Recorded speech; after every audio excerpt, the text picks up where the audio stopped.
So now we are going to talk about continuous functions. So the actual definition of a continuous function, f of x, is continuous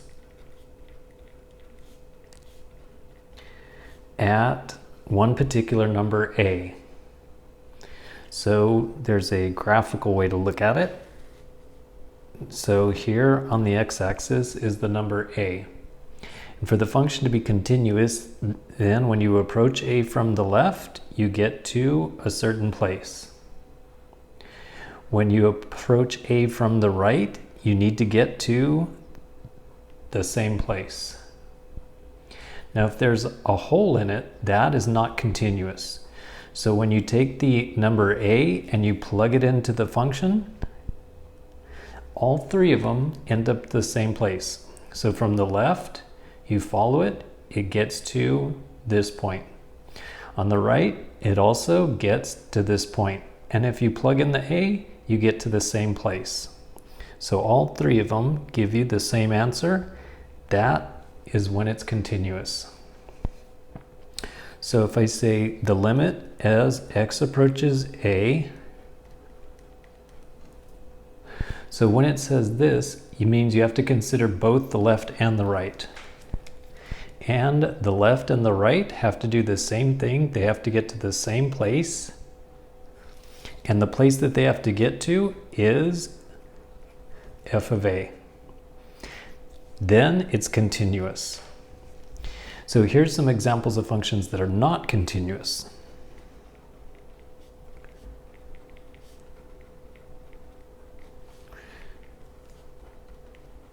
So one would be like when I first drew it and I didn't fill in the hole, that is not continuous. So if there's an open hole in the graph, that is not continuous at a. Also, if one side goes like this and ends up right here, and the other side goes like this and ends up at a different place, that is not continuous. So you could put an open circle on one and a closed circle on the other. The order doesn't really matter because that is not continuous. So this one, the function has to jump up right here. There's this gap. So you either call it a gap or a jump discontinuity.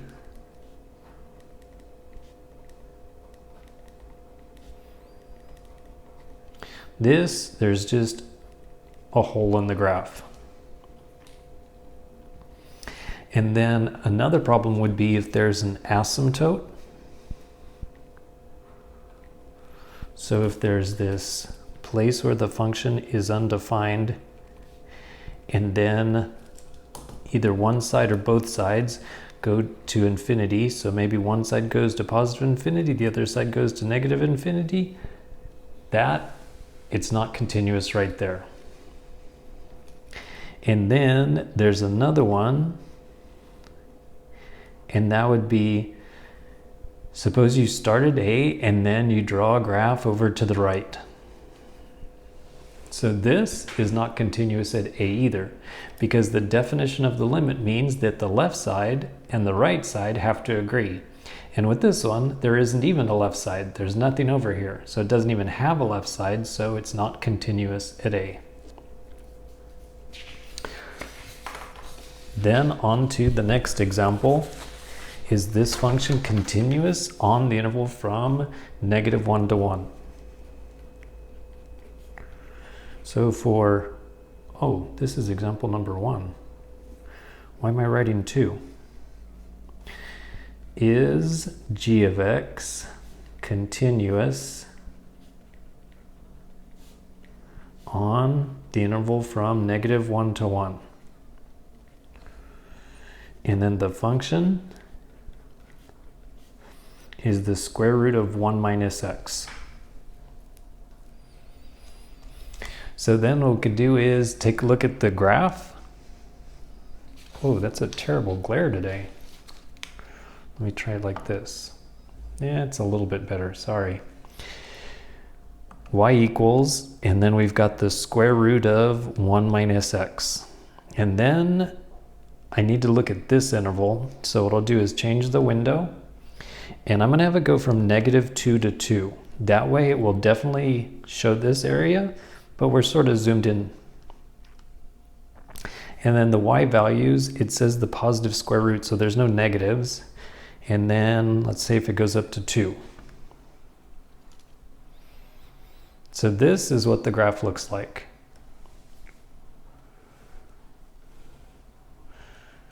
So right here at 1, if you trace and put a 1, it's actually equal to 0, so it does exist right there. And then it goes like this, and then over here would be -1. So what do you think? Is it continuous? Nope, because it's just like that one. So this one, it's missing the right side. So it's fine right here and right here and right here. It's continuous everywhere on this interval until it gets to 1. So not continuous at x equals 1.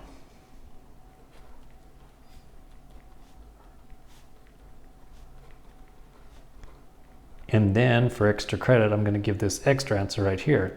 Yes, it is continuous on the interval from -1 to 1.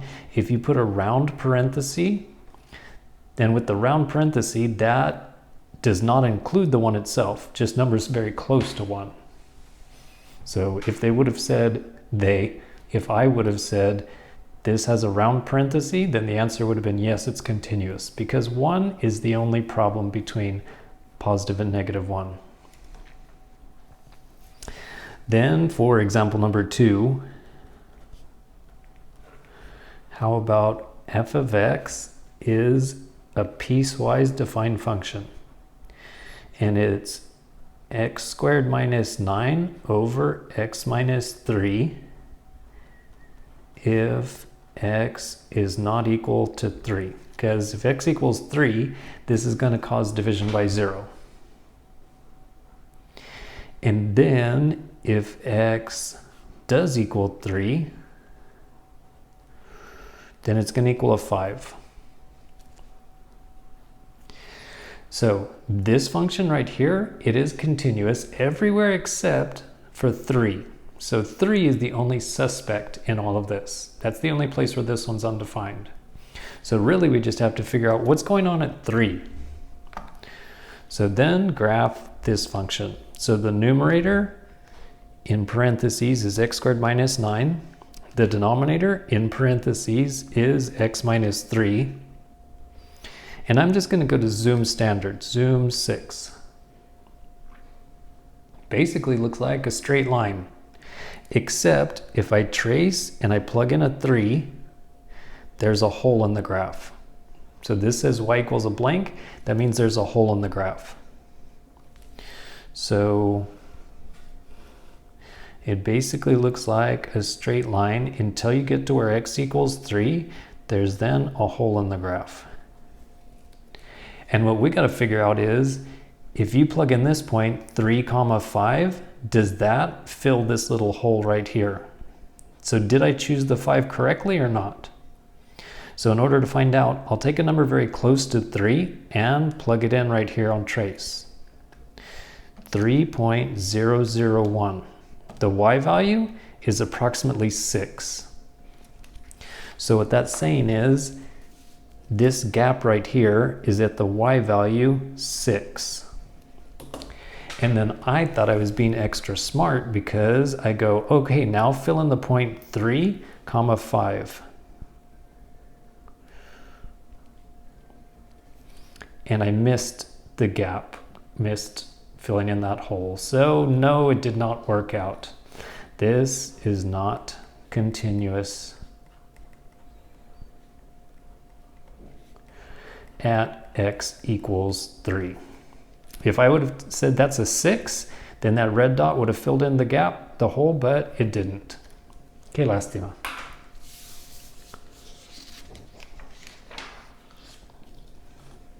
Next example, what are we up to? Number 3. So for example number 3,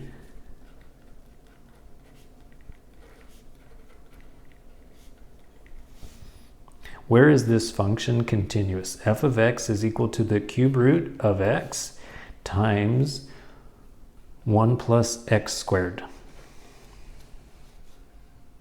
So if you remember the idea of domain from pre-calculus, the domain of this function, you can take the cube root of any number, positive, negative, fractions, rational, irrational, whole numbers. Domain is anything. As far as squaring numbers, you can square any number, positive, negative, fractions. So I forgot to write down the whole thing. So that means that it's going to be continuous everywhere. And to verify that, we've got the math. So for cube root, go to math, and then number 4 is the cube root. So cube root of x, and then 1 plus x is squared, zoom standard,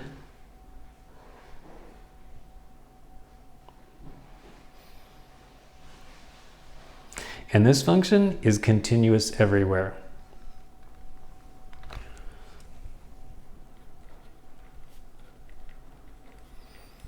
So the domain of f of x is, oops, I meant to write the word is instead of equals, is all real numbers and so it's continuous everywhere.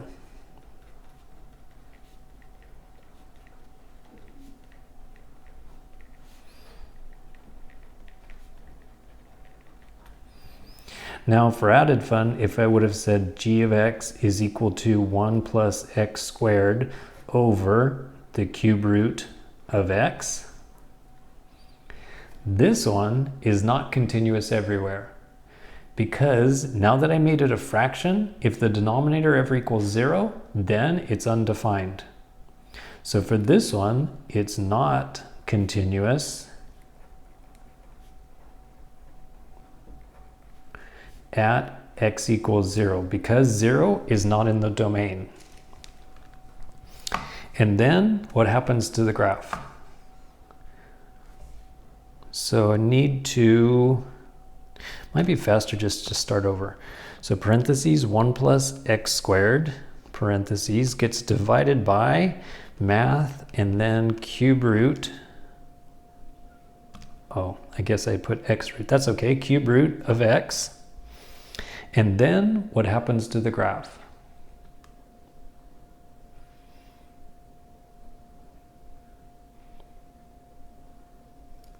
So it looks like there's this split right here. Now keep in mind that these calculators are not extremely smart. Watch, I can't even zoom in. With an iPhone 4, I could zoom in, but with this calculator, I can't just do that. So it seems to me that this calculator is making a small mistake.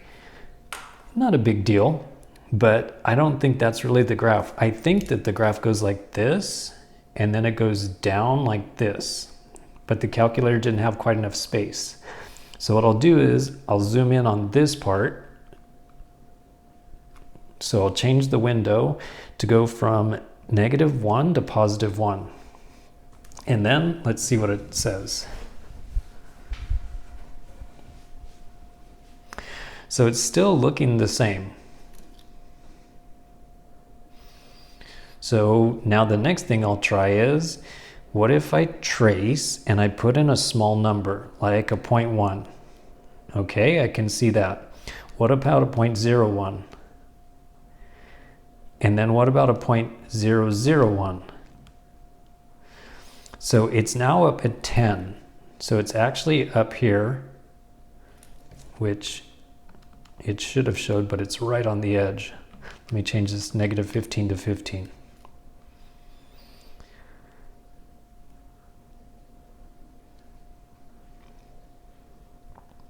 So when I trace and I put 0.001, then it says that the y value is up there. So it'll put the cursor there, but for some reason it doesn't have enough space to draw the blue line right there.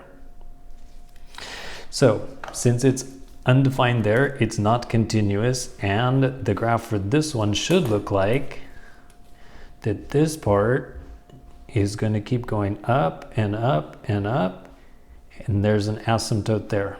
And this part would be keep going down and down and down, and there's an asymptote at x equals 0. So actually this right here is a good example of why you can't always trust technology, but you can always trust the math. The math will tell you the truth no matter what. Technology, not always. Example number 4. How about the function sine inverse of x squared?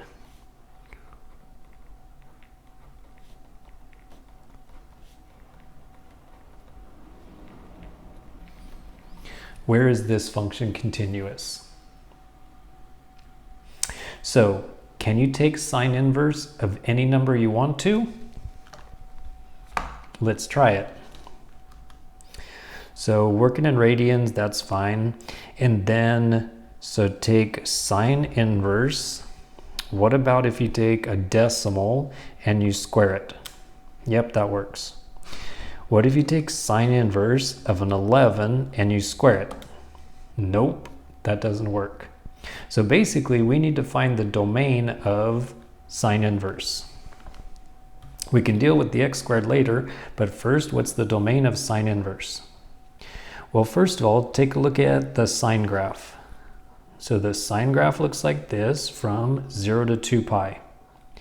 And when you're working with the sine graph, y equals sine of x, I'll get to sine inverse in just a moment.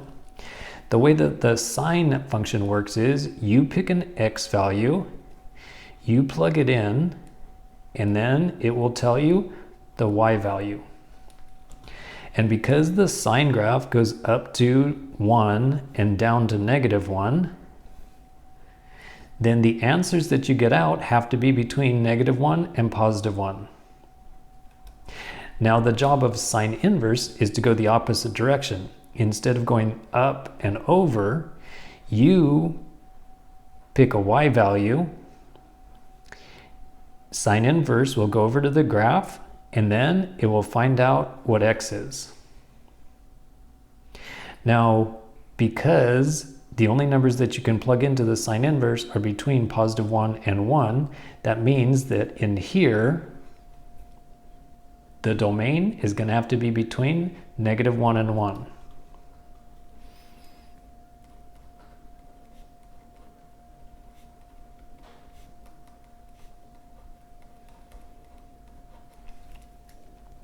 So if I pick any number between -1 and 1, and I ask it, what is sine inverse of a 0.9? Yep, it works. What is sine inverse of a -0.999? Yep, it works. But if I put sine inverse of 1.001, anything beyond 1, it's going to say, no, sorry, that's not allowed. Okay, so that's dealing with sine inverse. So the domain is between -1 and 1, and then what about the squared? Well, the squared would basically mean if you take 1 and square it, that's just 1. And if you take a negative and square it, it's just going to make it positive. So you can go ahead and put, for example, -1. So sine inverse of a -1 that gets squared. And it works. Okay, so that's the domain. Now, that means that the function only exists between -1 and 1. But is it going to be continuous at -1? Is it going to be continuous at 1? And I believe the answer is going to be no. Now, finally, let's graph the sine inverse function of x squared. And that's the window. So x goes from -1 to 1, so that's this. But I want to make it a little bit bigger than that to make sure I can see exactly what's going on in that whole interval. And then the y also try negative 2 to 2. And the function looks like this. So it's continuous from negative 1 to positive 1. But at 1, there's no right side to the graph, there's only the left side. So at 1, it's not continuous. And at negative 1, it's also not continuous because there's no left side of the graph to the left of negative 1. So finally, for continuous on the interval from negative 1 to 1, but with the parentheses so that you throw out the negative 1 and you throw out the 1.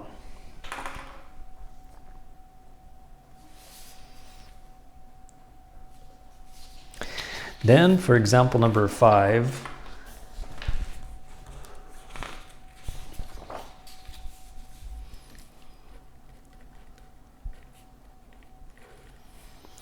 if you have the function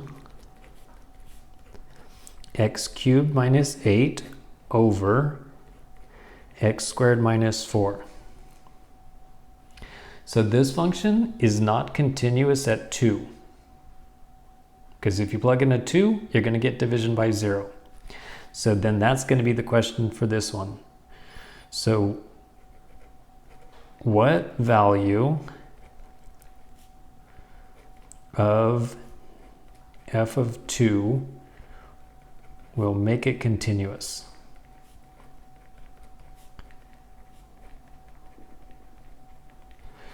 At 2.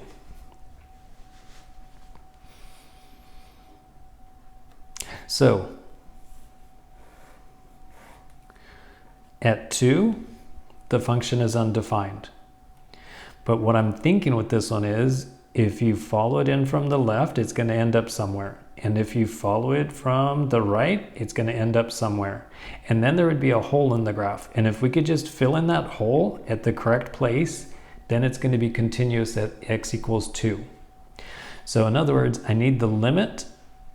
And when I say limit, that automatically means it's going to be the left and the right. We need the limit as x approaches 2. And what would the answer be? So take the limit as x approaches 2. And then for this function, we could go ahead and factor it. So the bottom could be factored as x minus 2 times x plus 2. The top is the difference of cubes. And hopefully you remember from previously, the difference of cubes formula will go x minus 2. And then the x gets squared. It then changes to plus. Multiply the 2 and the x. And then square the 2. And then the x minus 2 on the top and the bottom, they will cancel.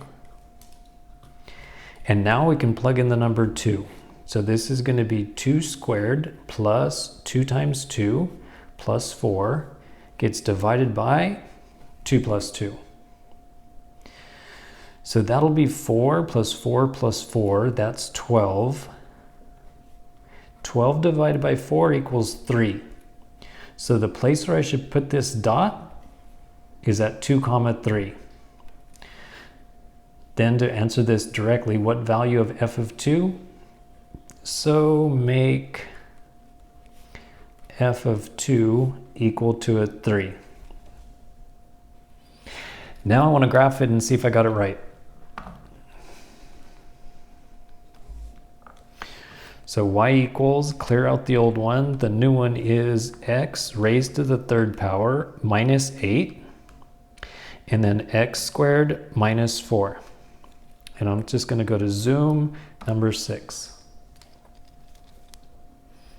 So don't worry about the rest of the graph. We just need to see what's happening at x equals 2. So if you trace and you plug in a 2, then it seems to equal 0. That's strange because I got a 3.